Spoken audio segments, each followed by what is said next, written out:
This show is part of the Head Stuff Podcast Network. Welcome, gather round the fireside and listen to a tale of Fionn McCool, Cullen, Deirdre of the Sorrows, Grainne Wail. From giants right down to fairies, of both the drooping and solitary, and ghosts who are sometimes scary. Anything goes by the fireside. Yeah. Fireside, the Puka Fireside, the Marrow Fireside. Kings and queens fighting heroes, don't you run from the fun, there's no need to hide. Sit by the fireside.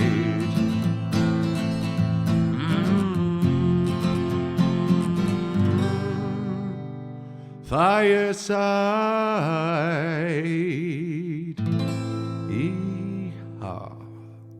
Hello and welcome to Fireside, the Irish storytelling podcast. Each episode of Fireside, we take a story from folklore and mythology, we retell it, have a chat about the tale itself and about the craft, culture and history of storytelling. My name is Kevin C. Olahan. I'm your host and your Fireside Bard. Welcome to episode 118 of Fireside. Today on the Irish Storytelling Podcast, we have a story from ancient Greece by way of Ireland. It is the story of the second of the five great landings of Ireland. It is the story of Parthalon and the Muintir Parthalon, the people of Parthalon. But first, I want to give a big welcome to any new and indeed any returning listeners. You are very welcome along. Thank you so much for your support. Please do follow me over on Instagram at Fireside Bard. It's the best place to get in touch with me. You want to say hello.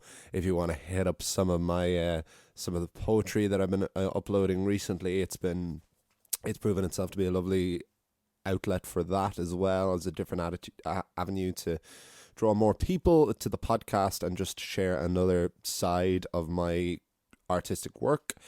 If you really want to support the podcast, you can do so by joining Headstuff Plus over on headstuffpodcast.com, where for a monthly fee of €5 a month, or paying as much as you want, you get access to bonus content, not just for this podcast, but for all of the podcasts on the Headstuff Podcast Network. And you get to join the inner circle of the Fireside community. The most recent piece of content has been a bonus episode about St. Patrick and about all of the culture and lore and mythology surrounding Patrick of Ireland and of the St. Patrick's Day Festival. That's joining footage of the live shows we did at the Dublin Podcast Festival and my Ballad of the Giant's Causeway. There's going to be a new bonus episode once a month. We're very pleased with, because Headstuff Plus is a very new endeavour, and we're very pleased with how it's all taken off so far. I want to give a big thank you to the latest subscribers, which is Jennifer Cannon and Elizabeth Bonjean. Thank you so much for joining up. They join Elizabeth Alarid and Fernando Frias as our latest for this month, our latest subscribers over on Headstuff Plus, and thank you so much to each and every one of you. We also have a couple of new patrons this week, because I am keeping the Patreon open, because I know a lot of people, when they start listening to this podcast, I always like to encourage them to go right back to the very beginning, because there is a sequence and a chronology to this podcast, definitely, and I want to see how it's built and developed over the years that it has existed. So I'm sure these listeners are episodes back, but hopefully they'll catch up. So big thank you to Ray and Holly O'Gorman as our latest patrons. The Patreon is still open for all of those who are very generously supporting it over there. But Headstuff Plus is the homegrown independent company started by Headstuff Podcast, the Headstuff Podcast Network, who nurtured this podcast right from its origins.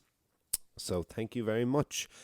Our story for this week, this has been a whole new pocket that has been opened to me, because I knew about this book of invasions and I knew about these five landings of Ireland before the coming of the Tuatha Dé Danann, which is where Irish mythology really does begin. But I didn't really think there was as much of a narrative to each of these five landings, because the Book of Landings and the Book of Invasions is a very controversial text, because it kind of was just invented to connect Christian dogma with the pagan beliefs of the early Celts. But I suppose just because it hasn't had an ulterior motive doesn't necessarily mean that it's devoid of any narrative value, quite the opposite. So it has been really, really interesting to continue to fill in the patchwork quilt of Irish mythology, beginning with Cessair and the flood a couple of weeks ago, and now the story of Parthalon, which was quite a treat to dive into because the Greek myths were what I, and so many others I'm sure, was my first taste of mythology before I came home to my own mythology and my own culture's mythology in my early 20s. It was always the ancient Greeks, so it was very exciting to dip a toe into that world as well. We'll chat a bit more afterwards, but this is Parthalon of ancient Greece on Fireside.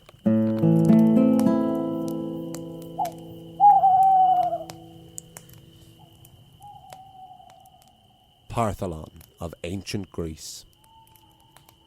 After the Great Flood, Ireland, with the rest of the world, was drowned beneath the waves. And after the waters subsided, there was no one left to hold dominion of the island. Eire had first been settled by Cessair, granddaughter of Noah, who had been refused a place on her grandfather's ark because her father was a thief. So Cessair led a group of 150 women, along with her father Bith and his companions Ladra the pilot and the shape-shifting Fintan MacBocra. They settled and attempted to populate a new island, but all drowned in the flood, apart from one warrior woman, Bonba, and Fintan MacBocra. After fleeing his obligations to populate the land of Ireland, Fintan had a dream he was a salmon. The next day, the flood came, and Fintan was able to survive in fish form. After the deluge, Fintan transformed into a hawk and surveyed all of Ireland for other survivors. But for 300 years, Fintan never saw a soul. That was until one day, with his hawk's eyes, Fintan MacBocra could see coming over the horizon a ship sailing from the east. The ship had come from Greece, and on board were the second group to live on the island of Ireland, on Mointir Parthalon, the people of Parthalon. Parthalon was a Greek prince, whose ancestor Japheth had been another son of Noah's. Japheth and his family had been invited on Noah's Ark, and now his descendants ruled in Greece. But in 300 years, a family line had changed allegiances. A new nation brings new gods. King Sera of Greece no longer prayed to Yahweh, the Christian god, but to the 12 Olympians. Athena, goddess of wisdom, Ares, god of war, Apollo, god of the sun, Artemis, goddess of the hunt, Aphrodite, goddess of sexual love, Demeter, goddess of the seasons, Dionysus, the deviant god of wine, Hermes, messenger to the gods, Hephaestus, the blacksmith, Hera, the mother of heaven, Poseidon, the god of the sea, and the sky father himself, Zeus. Of course, there were many other Greek gods, including Hades, god of the underworld, but as Hades dwelt below and not on Mount Olympus, he was not considered an Olympian. Prince Parthalon thirsted for power and admired the gods greatly. Zeus had taken his throne of heaven away from his father Kronos, who in turn had dethroned his father Uranos by castration.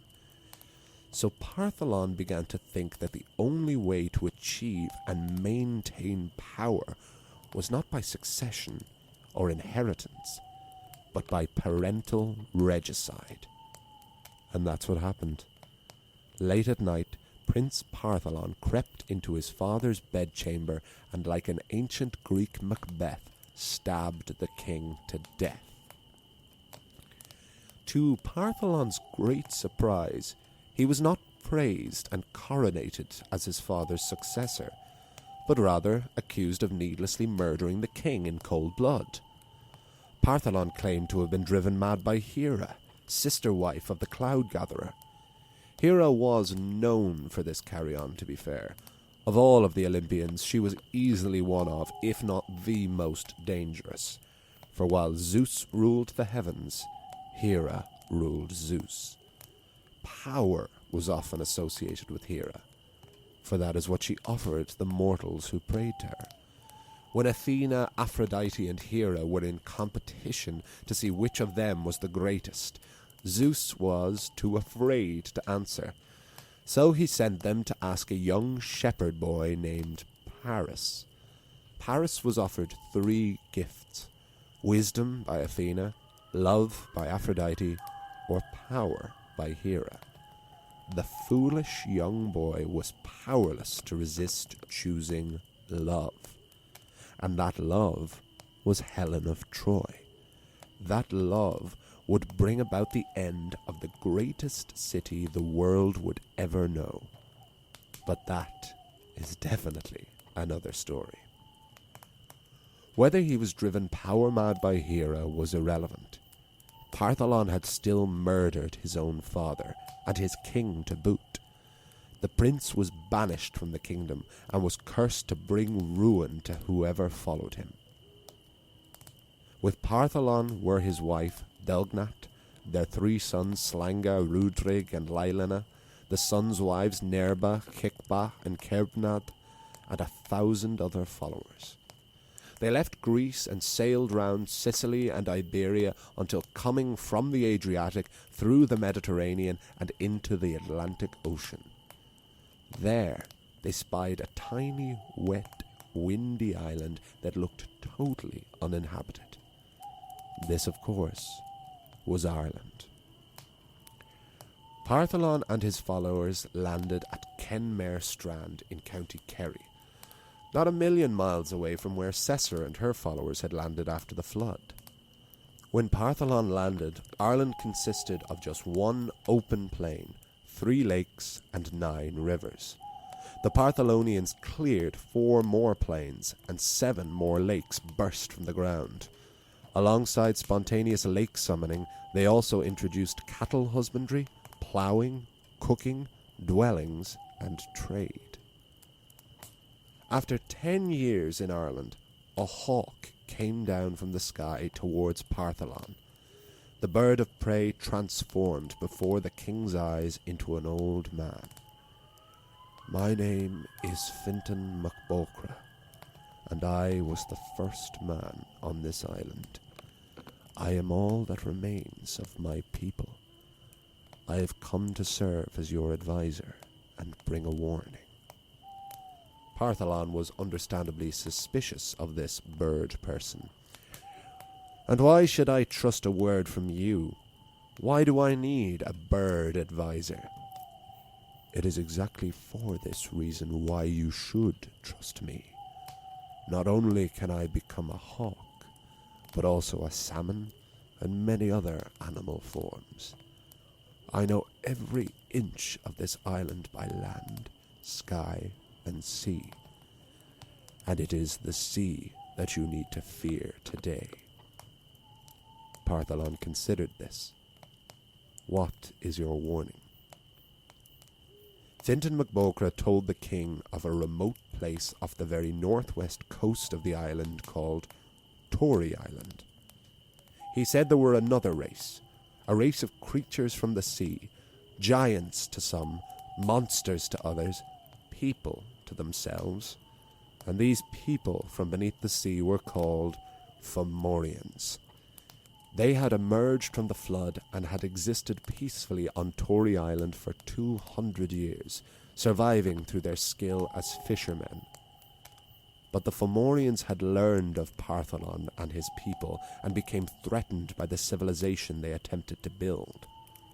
An army of 300 Fomor had now landed on the mainland and was marching south for war. The truth of this warning brought Fintan MacBocra immediately into the close trust of the king. An army was mustered of over 3,000 Parthalonians against a mere 300 of these sea monsters. But the Parthalonians had not seen the Fomorians. They did not know with what amount of strength they fought. The two armies met at the plain of Mach Itha, the precise location of which is heavily disputed, with some claiming it in Donegal and others in Arklow in County Wicklow. Since your humble bard is from County Wicklow, let's say it was fought there. The Battle of Mach Itha was the first ever battle fought on this island. The Fomorians were not quite as huge and monstrous to the Parthalonians as they had feared, but nonetheless they fought with a fury and with magic. Cursed as the Parthalonians were, Eire, the god of war, was clearly with them in Ireland, for after a week of fighting, every single one of the 300 Fomorians was dead, and the people of Parthalon secured their rule over Ireland. Parthalon and his wife Delgnat lived on a small island near the head of the River Eire in Donegal. They moved there to keep an eye on Tory Island, should the Fomorians ever return. Once, while Parthalon was out touring his domain, Delgnat seduced her servant Topa. Afterward, they drank from Parthalon's ale. Parthalon discovered the affair when he drank his ale and recognized the taste of another man's lips on his own cup. In anger, Parthalon killed not only Topa, but Topa's dog, Chimera. Leave the dog out of this. What did the dog ever do? There is actually still a tiny island that only fits about one house, named Inish Chimera, after this wrongly murdered dog. But Delgnat was unrepentant of the affair. She said, "We have not discussed the rules of our new nation in terms of love. You are the king, and if you want me all to yourself, you must tell me now, because nothing has been said before to tell me that I was not free to seduce my servants. If anyone is really to blame, Parthalon, it is you. Leaving me alone with a man like that is like leaving milk before a cat, edged tools before a craftsman, meat before a child, and expecting them not to take advantage." For her brazen and barefaced courage, Parthalon forgave his wife, and so was both the first adultery and the first jealousy in Ireland.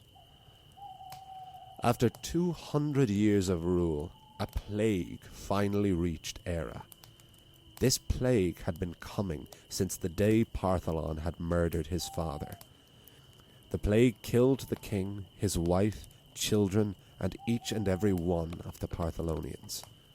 The only one who survived was the only one who had been there before them, the one impervious to the plague, because he was not one of the cursed people, the shapeshifter, Fintan MacBocra, who with a heavy heart once more became a hawk and returned to the skies. Now there had been 2 landings on the island of Ireland, but the island was once again empty and ready for its next taking. To be continued.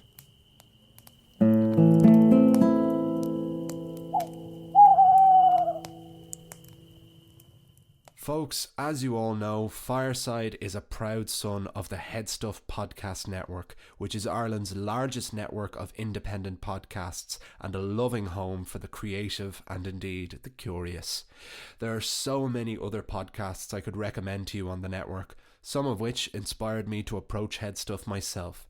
Here's a taste of one you might enjoy. Hello, I'm Emma Jane from Fail Harder, the podcast that chats to people at the top of their game about failure, from their first memory of failure to how they cope with it now. I have some unbelievable guests on the show like Paul Mescal, James Kavanagh, Georgina Campbell, the list just goes on. And of course, we'd be mad to take failure too seriously, so every week I have 20 questions in front of me, numbered at random. Most are straightforward, however some are a little more unconventional, and in the spirit of failure, my guest can pick the numbers. They might not like the results, but life's not fair and neither is my podcast. And that is the story of Parthalon of ancient Greece, Parthalon and the Plague on Fireside. I hope you enjoyed it. Yes, you see what I mean when I say that you would have thought... I had heard of these 5 landings of Cesar, the granddaughter of Noah, of Parthalon, of Nemid, of the Firbolg, you know.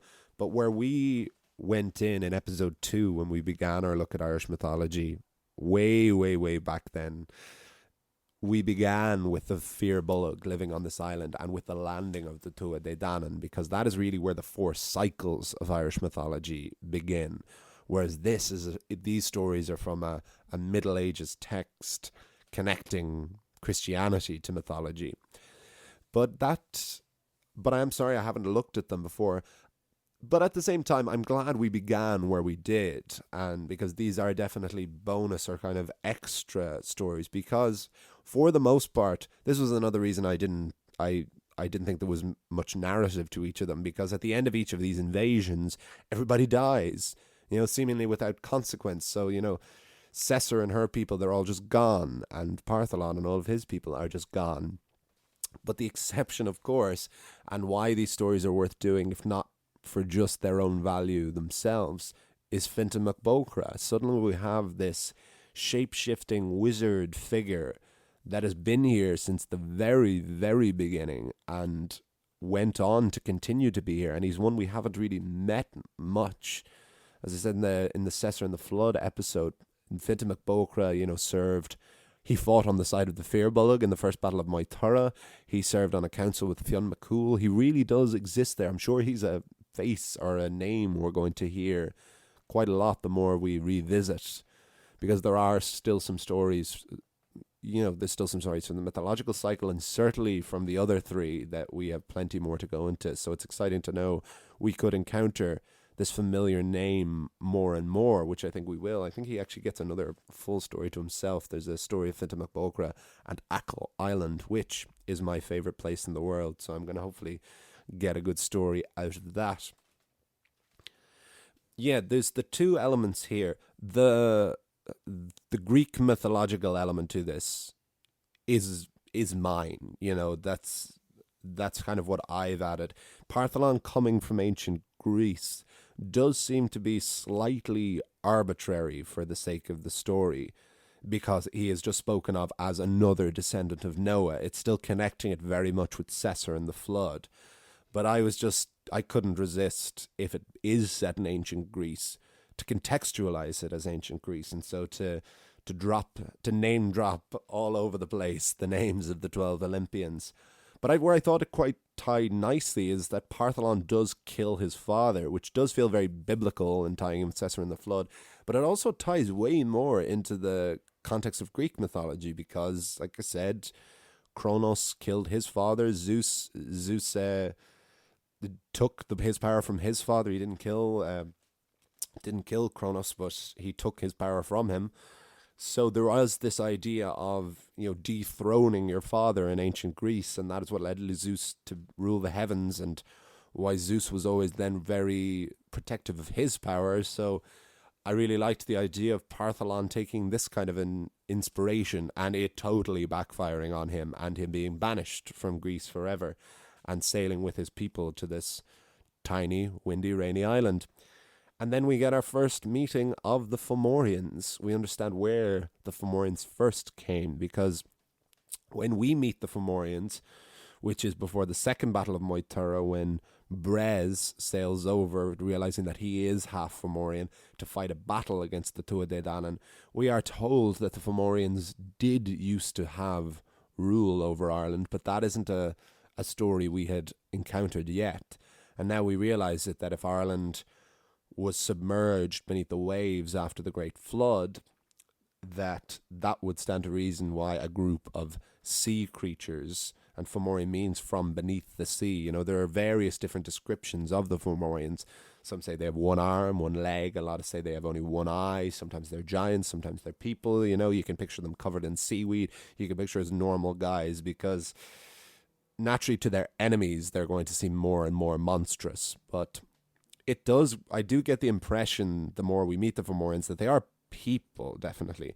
Especially if Brez and Lugh Lámhfhada, his grandfather is Baelor of the Evil Eye, and Lugh is not a monster, The Tuatha Dé Danann are a fairy race of people, but they are humanoid for the most part, or certainly as Tolkien took his inspiration, he used the Tuatha Dé Danann as the model for the elves. So that's always a good image frame of reference, I find, to picture these long, tall, but still very much humanoid creatures that are the Tuatha Dé Danann. And Parthalon and his people fight this war against the Fomorians and defeat them back beneath the waves. So they've already had a loss now. We're quickly understanding why the Fomorians were so keen to take back Ireland from the Tuatha Dé Danann, because this is a land that they had come to so many years before and had lost in a war. And to be honest, I think we'll lose another couple of wars before we even get back to the Tuatha Dé Danann. And it all comes through this visitation of Fintan mac Bóchra, who has another cameo appearance in this. Interesting that Fintan was in hawk form for 300 years over the island of Ireland, and yet didn't see a race of Fomorians living there for 200 of those years. I suppose because it was on Tory Island, which I think Tory Island still has a king, or certainly did until very recently. It's one of those amazing anomalies in Ireland of this tiny little island that still has a king. There is, you might remember in the story of Boand in the river goddess, her dog drowned with her when she was drowned to become the River Boyne. And there was a tiny island or a series of rocks that are still named after that dog to this day. And you have another case of that here, where you have the very biblical little subplot of Parthalon's wife seducing a servant and facing no consequence for it. I tried to really give her a voice here and really try and rationalize it there, and I quite like this little speech that Delgnat has. But this is straight from the book of Genesis. You know, this is Potiphar's wife seducing Joseph of the amazing Technicolor Dreamcoat. And there are a lot of stories of that in ancient Greece as well, and other mythologies of a seduction and that kind of thing. But here we get the added treat of Parthalon taking revenge by killing not only the servant, but the servant's dog. And there is still a place. There is an island, you can look it up. It's called Inish Seimera, INISSEIMERA, where you can look up, and there is just one house on it. And it is still named after this dog of this servant who was murdered by this Greek king who came to Ireland thousands of years ago, which is all a story that was crafted in the Middle Ages just to connect belief in one God versus belief in loads of gods. And that's what's wonderful about Ireland being such a tiny nation that is still so densely packed with these little references to our long and storied mythology.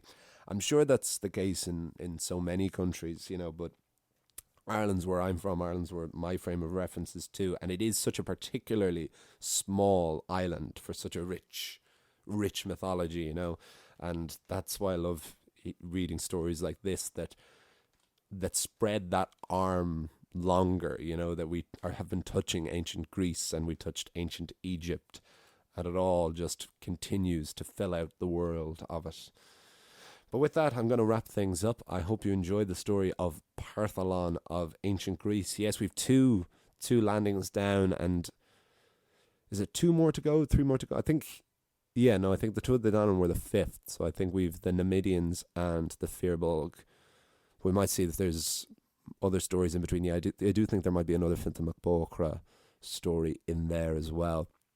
While I think of it, very excited to say that if anyone listens to Candlelit Tales, who, if you don't know, it's actually another Irish mythology podcast run by a brother and sister called Eire and Circa Hegarty, and I think there's a collective of them as well. There's a few others. They mix a lot of the myths with some music and all that, and they really know their stuff. They've been doing very good live shows for years. They ran a live show out of the Stag's Head for a long time, and they've naturally, since the lockdown, they've been focusing almost exclusively on the podcast. But very proud that they've asked me to do a crossover episode with them. So my version of The Voyage of Bran is going to feature on Candlelit Tales this week, I think. So it'll be the same week that this episode comes out. Yeah. And then I'm going to do a guest spot on a post-show chat with them talking about The Voyage of Bran. And The Voyage of Bran has actually been one of my favourite stories that we discovered in the last few months. I remember we did it in episode 102, when I discovered that it was one of the very earliest Irish tales discovered. So I'm really looking forward to it, because I record this podcast by myself, you know, in a vacuum, so to speak, and I love hearing from each and every one of you via the message because I record it myself. So it'd be brilliant to actually have a chat with other storytellers. You know, check Candle It Tells Out. You know, we occupy the same world, we talk about the same stuff, but I think our approaches are very, very different, which is what's quite nice. It shows the versatility and the open to an interpretation of this material, you know, that there is room. And that's one of the things I wanted from Fireside, was to feel like there was more of a storytelling community, much like there is with Irish dancing and Irish trad. You know, storytelling is very much, it is one of the other traditional Irish arts, like the music and dance. So it's very exciting to feel like there is a sense of a community developing again, because there would have been once upon a time, and there can be again. So please do follow me over on Instagram at Fireside Bard. It is the best place to get in touch if you want to check me out and see what else I'm working on. Join headstuffpodcast.com if you want to support the podcast. Get access to bonus material for not just this podcast, but for all the podcasts on the Headstuff Podcast Network. I will see you all. You'll hear me all next time, where we have a story. Yes, we have a story about a shape-shifting earl named Gerald Fitzgerald, Gero the Eire, and it is the story of the enchanting earl. That's all next week. You'll hear me all next time. And remember, wherever you are and wherever you go, you can always join me by the fireside. This show is part of the Headstuff Podcast Network, a hub for the creative and the curious. Shows are produced in association with Headstuff and the Podcast Studios Dublin. Find out more or become a member at headstuffpodcasts.com.